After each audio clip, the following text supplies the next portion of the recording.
This is the Breaker.news podcast for the week of June 26th, 2022. I'm Bob Mackin, publisher of the Breaker.news and host of the Breaker.news podcast. Welcome to edition number 244. The Breaker is your source for news, opinion, and analysis about British Columbia issues, institutions, and influencers. Later, I'll tell you how you can support the Breaker. On this edition, headlines from the Pacific Rim and the Pacific Northwest. The Is It Just Me commentary. I award a virtual Nanaimo bar to a difference maker. And the Big Deal feature. The first half of 2022 is almost over. The most controversial Olympics in history in China gave way to Russia's invasion of Ukraine. Back home in Canada, bobsled and skeleton athletes, gymnasts, and soccer players have spoken out against abuse and bad governance. Now, Hockey Canada is facing serious questions after it kept a gang rape secret.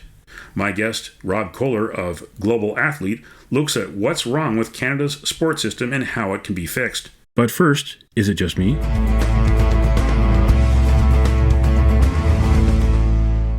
Is it just me, or do we always have to curse technology?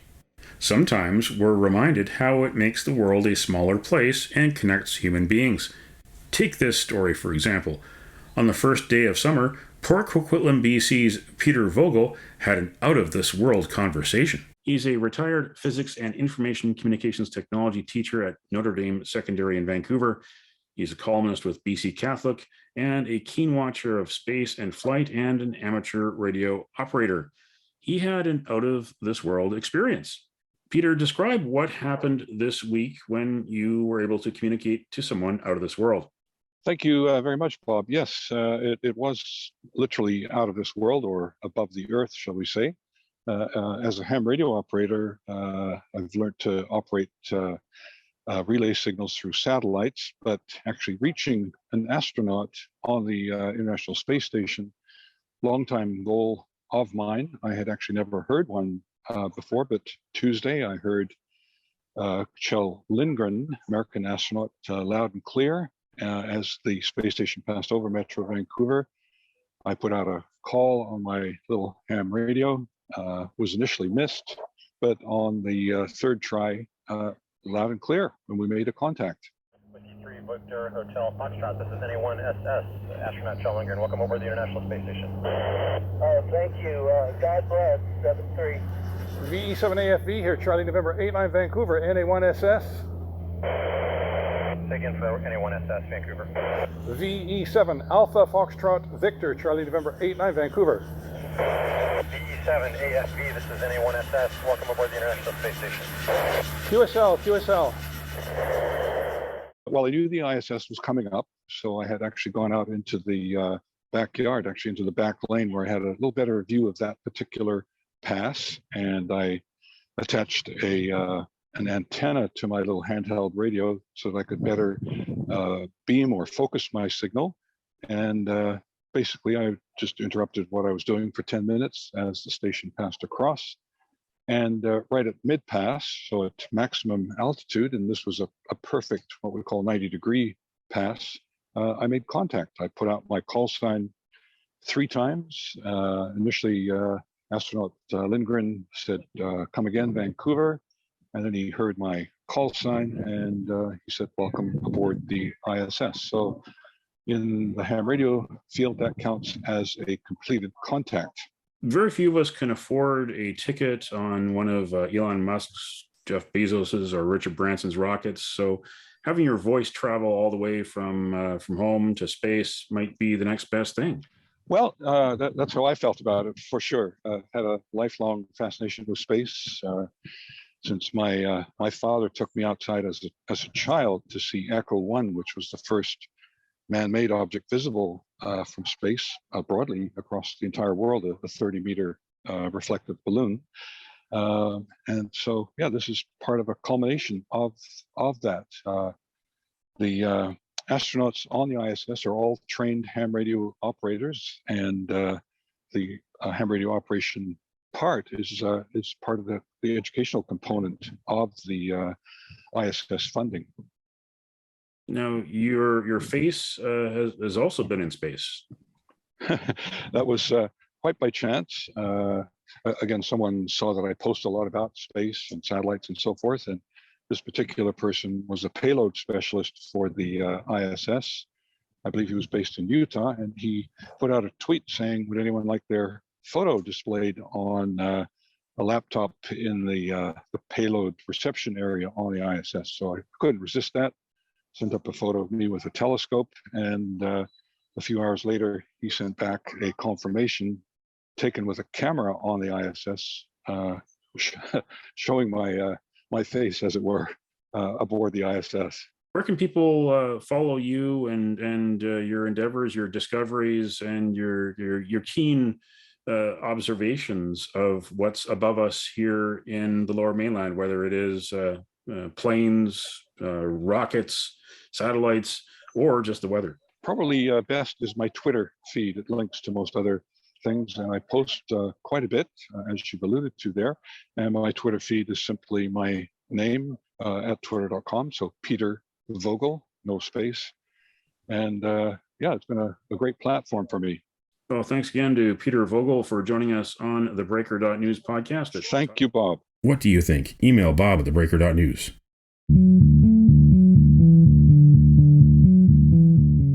This is the Big Deal feature on the Breaker.news podcast. The clock is counting down to the end of the first half of 2022. Canadian athletes around the world for that matter, are in a battle for sport. So far this year, athletes in Bobsleigh Canada Skeleton, Gymnastics Canada, and Soccer Canada have spoken out about abuse and bad governance. They want change. The latest, Hockey Canada's federal funding is frozen. The Minister of Sport Canada, Pascal St-Onge, also ordered an audit after the shocking revelation that 8 players from the 2018 World Junior team gang raped a woman in Ontario. She was paid $3.5 million under the secret settlement, but who were the players, and why haven't they been charged? To talk about this, I am joined by Montreal's Rob Koehler, the Director General of Global Athlete. He is the former Deputy Director General of the World Anti-Doping Agency. Global Athlete is the voice for athletes demanding change, whether it's safe sport, anti-corruption, fair pay, fair funding, or human rights. I started by asking Rob Koehler for his reaction to the Hockey Canada scandal and the government's response. Rob, first of all, what is your reaction to the events this week regarding Hockey Canada? I mean, look, we're all for the government's move for oversight and accountability. This is key, and this is what athletes have been asking for the past 4 months through other sports that you had mentioned. But this government's approach appears to be a Band-Aid solution. And it almost like it's chasing headlines rather than exposing the national-wide toxic culture in Canadian sport. We all know that hockey makes headlines, and it appears that the government is capitalizing on these headlines to make like they're taking athlete abuse seriously. And the distinction here as well is you have to remember that you had athletes that allegedly sexually abused a woman, which they need to be made accountable for. But you have the thousands of other athletes who have been abused by either coaches or physicians or trainers in other Canadian sports. And they've turned a blind eye. They've ignored the calls for an independent investigation. They've ignored their calls for independence and transparency. But yet when Hockey Canada and something happens in hockey, they take the fullest extent to bring something forward and to investigate. It's shocking and mind-boggling, to be quite honest with you, why the other sports have been cast aside. But as I said, of course, Hockey Canada needs to be made accountable. Yeah, here in Vancouver, of course, we've had the scandal around Canadian Soccer Association. We're waiting for the continuation of the sentencing for Bob Berarda, who was an assistant coach with the national team back in 2008 for the Beijing Olympics, a coach of the under-20 national team, also coach of the Vancouver Whitecaps. We wouldn't have gotten this far had there been a whistleblower, Kira McCormack, who came forward and blew the whistle on Bob Berarda's return to coaching in a community league. And that did get attention. It took a lot of other whistleblowers to come forward before the Vancouver Police. And then the North Vancouver RCMP took it seriously. did the investigation, prosecuted, and got the guilty pleas. And there still is a lot more to come on that story as well. Where has Canadian sport gone wrong? How did we get here? One would say that with the introduction of the On the Podium, where medals were the most important thing to Canada and leading into the 2010 Vancouver Olympics, and Canada possibly has lost its way a little bit, where it wasn't always about winning and the top of the medals. While it's important to every athlete and every athlete we work with, it's not at all costs. And I mean, we look back at what happened in Seoul in 1988 with Ben Johnson. When he tested positive for an anabolic steroid, and immediately the government reacted. And you had one person that broke the rules, one person that was responsible for doping, and Canada opened up a national-wide inquiry through Dublin, the Dublin inquiry, to understand the root of the problem. And that event changed the world of sport in terms of independence of anti-doping, independence of establishment of the World Anti-Doping Agency. So Canada was seen as a leader in that field. And now we have thousands of athletes coming forward with issues of sexual, physical, emotional abuse. And basically the government of Canada has stuck their head in the sand.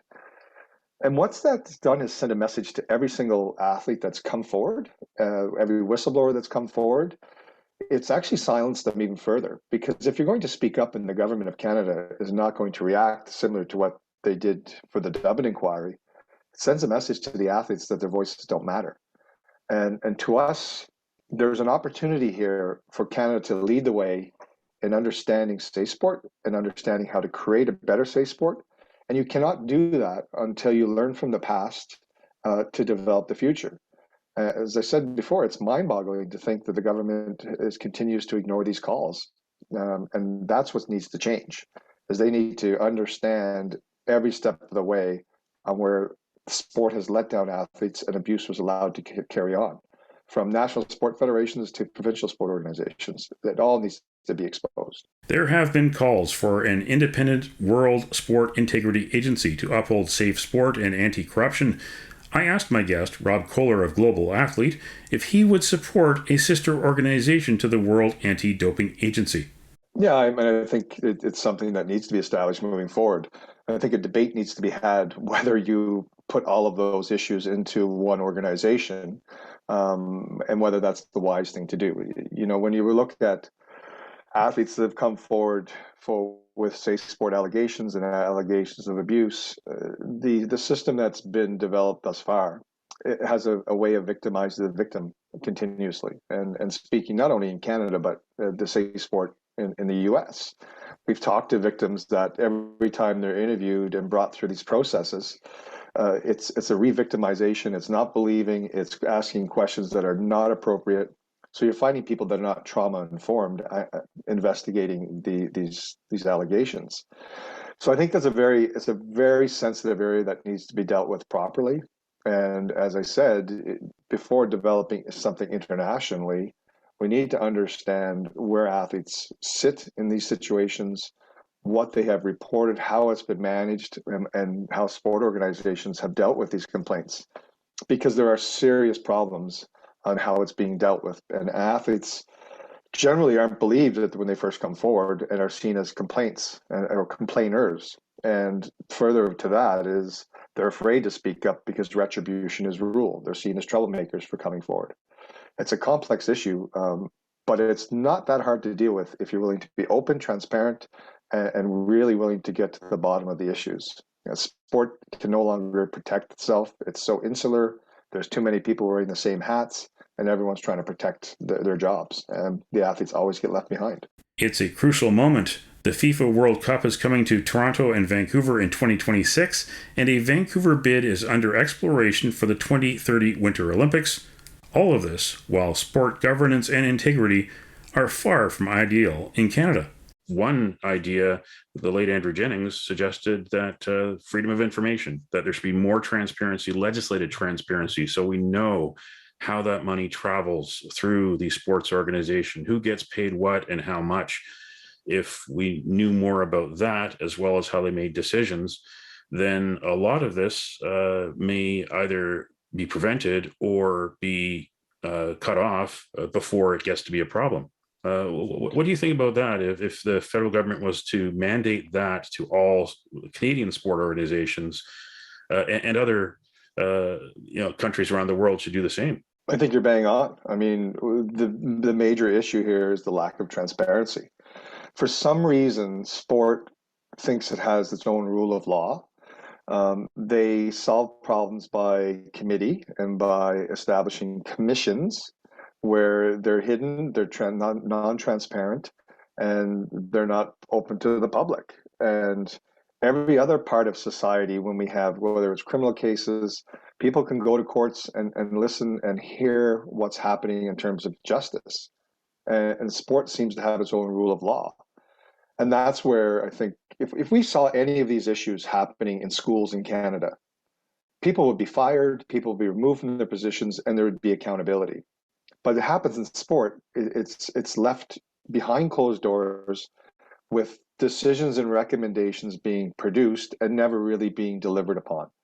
So I think you've addressed a major issue is transparency, oversight, and until we get that, there's really never going to be any solution or remedy to the issues that we're seeing. Transparency builds trust, and the world of sport is afraid of that word transparency because I think they know the issues that are happening behind the scenes. They know the power imbalance athletes face, and they know where the power rests. And they're happy with that because it continues as business as usual and the money keeps coming in. But I think it's the short vision. Eventually, as we saw just in Canada, thousands of athletes have stood up calling for change. And I don't think that movement for change is going to stop. I know they're hoping they'll die down and they'll tire out, but I'm not seeing that right now when I speak to the athletes on a daily basis. We've seen the victory this year of the U.S. women's national soccer team of getting some pay equity. That might be one to look at there. But what would you point at as being a victory for better sport, safer sport, more integrity in sport that should be copied? Yeah, I mean, I honestly don't think there are any models that I would adopt globally. I mean, we talk about representation and we talk about athletes having equal say, equal part of the decision-making process. They started that in Germany with an independent athlete group with Athletes Germany, which are being part of the decisions made in all sport in Germany. And actually, they're the ones establishing the safe sport. And that's where we would hope that Canada, I mentioned earlier, the Dublin inquiry that changed the world of anti-doping and doping in sport. This is an opportunity for Canada to show leadership, to expose what's happening in Canada, because it's not only happening in Canada, these issues are global. And we speak to athletes globally, and we know they're going on. There's sex trafficking, there's athlete abuse that are being reported, and it's not being dealt with. So there's an opportunity for Canada to bring athletes on as equal partners, to allow them the opportunity to collectively bargain, and to allow them to have professional representation to help fix sport, to help grow sport, and to make it stronger for the future. This is not a challenge. This is about bringing sport to a better place. And when you have buy-in and support from athletes that are equal partners, you're going to end up with sport that's going to generate more revenues. You're going to end up with a safer sports system because they're going to be part of decision-making. And you're going to see changes in grassroots sports because we've seen from the past, it's very, very easy to see that young coaches and support staff, they replicate what happens in elite sport. And if we change that, we would hope that would change it from elite down to the grassroots level. So Canada has an opportunity to show leadership, not only in its own country, but globally.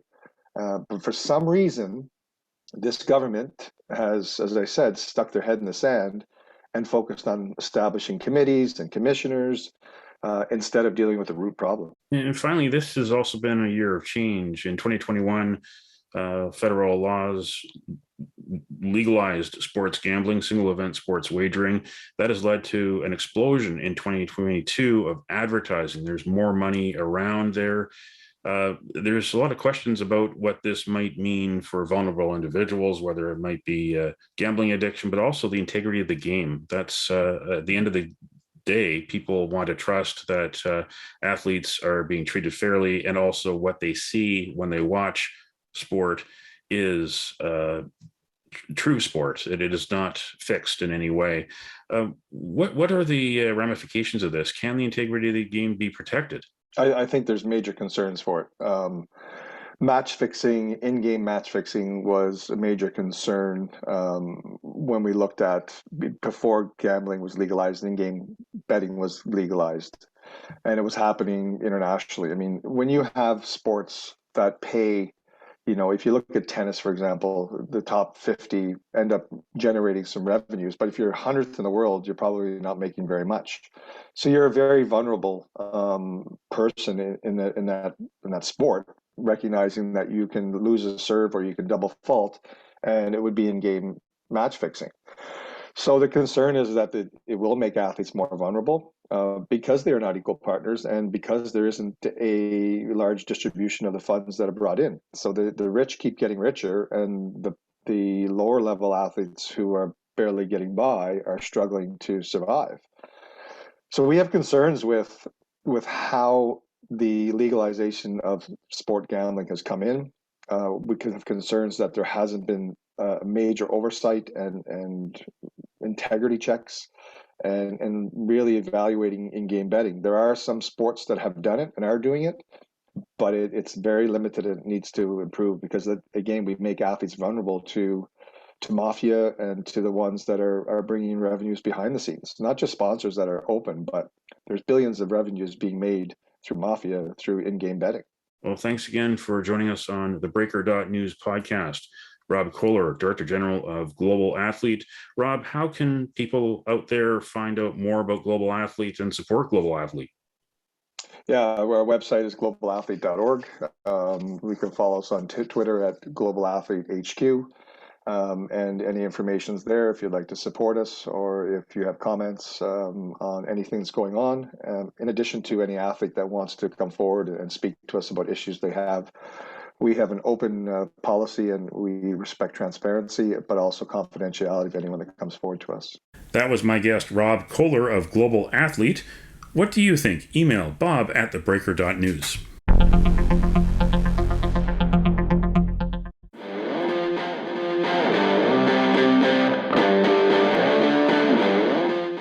It's time on the Breaker.news podcast for Around the Rim. We look at news headlines around the Pacific Rim. In the Taiwan news, Japan prepares to import first 3 tons of democracy fish from Taiwan. China's Customs Administration announced it would ban grouper fish imports from Taiwan starting June 13th over alleged banned chemicals. Pingtung County Magistrate Pan Men-an thanked Japan for sending a representative directly to visit the grouper farms in the area. He had a video chat with the chairman of Japan's largest fishery aquaculture company, Hayashi Trout Farm Inc., who is leading the charge to import Taiwanese grouper. In the Hong Kong Free Press, Hong Kong's iconic jumbo floating restaurant still afloat in South China Sea, company says. The clarification comes almost 4 days after widespread reports that the 46-year-old seaborne eatery had sunk in the South China Sea while being towed to Cambodia. PR firm Brunswick did not reply to emails this week. In Kyoto news, Tokyo Olympics cost total 1.42 trillion yen, twice bid figure. That's the equivalent of 13.5 Canadian billion dollars. The one-year postponement and coronavirus countermeasures caused additional costs. The expected 860 million Canadian dollars from ticket revenues vanished, with spectators banned from most stadiums. The metropolitan government essentially covered some of the venue-related costs to stop the organizers from falling into the red. That's Around the Rim on this edition of the Breaker.news podcast.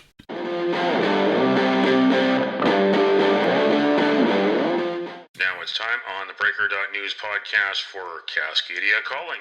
We look at news headlines around the Pacific Northwest. In the Oregonian, after more than 1,000 heists, Portland serial shoplifter gets 4 years for new thefts, breaking probation. Barry T. Sanders, 60, was sentenced to 4 years and 1 month after pleading guilty to first-degree theft and violating his parole from a previous theft case. He was once nicknamed the Hamburglar by Portland police after his penchant for stealing deli cold cuts.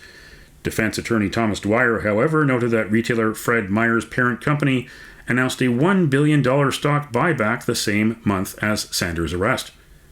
In the Seattle Times, more destruction of text messages emerges as Seattle pays $1.5 million to settle cannabis shop's lawsuit. The lawsuit by Marigold Products accused city officials of playing favorites by reversing a licensing decision after meeting with a rival's lobbyists. Seattle settled the case in April, days after Marigold asked a judge to penalize the city for intentionally destroying evidence while violating the state's public records law and its own policies.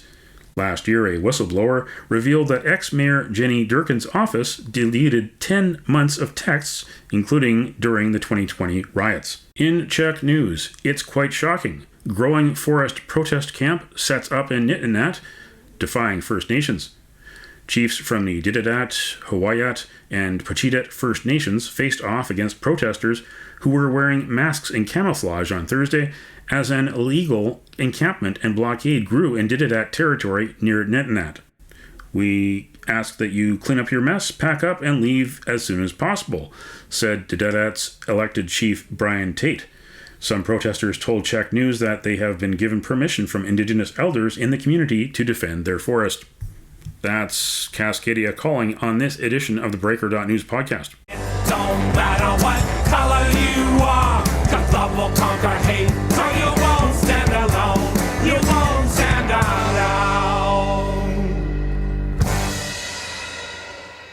The virtual Nanaimo Bar, brought to you by Spruce Hill Contracting. Every week we end the Breaker.news podcast on a tasty note by awarding the goodness of a virtual Nanaimo bar to people making a difference. A virtual version of the province's favorite dessert bar goes this week to School is out for summer, so a special shout out to summer camp counselors, sports camp coaches, and summertime art teachers.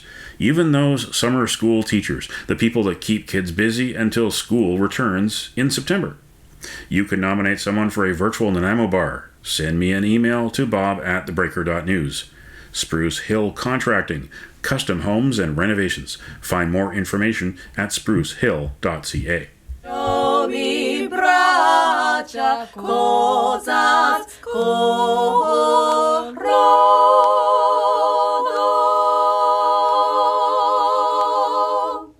That's it for the Breaker.news podcast for the week of June 26th, 2022. I'm Bob Mackin. Thanks for joining me. Did you know that on the 26th of June in 1977, Elvis Presley's last concert at Market Square Arena in Indianapolis? Now you know. Send me your feedback, send me your story ideas to bob@theBreaker.news. Bookmark theBreaker.news. You can also find us at theBreaker.ca. Sign up for the email newsletter and get updates to your inbox. For news as it happens, follow The Breaker News on Twitter and visit theBreaker.news on Facebook. You can support The Breaker for as little as $2 a month. For more information, go to patreon.com/thebreakernews. That's patreon.com/thebreakernews. Until next week.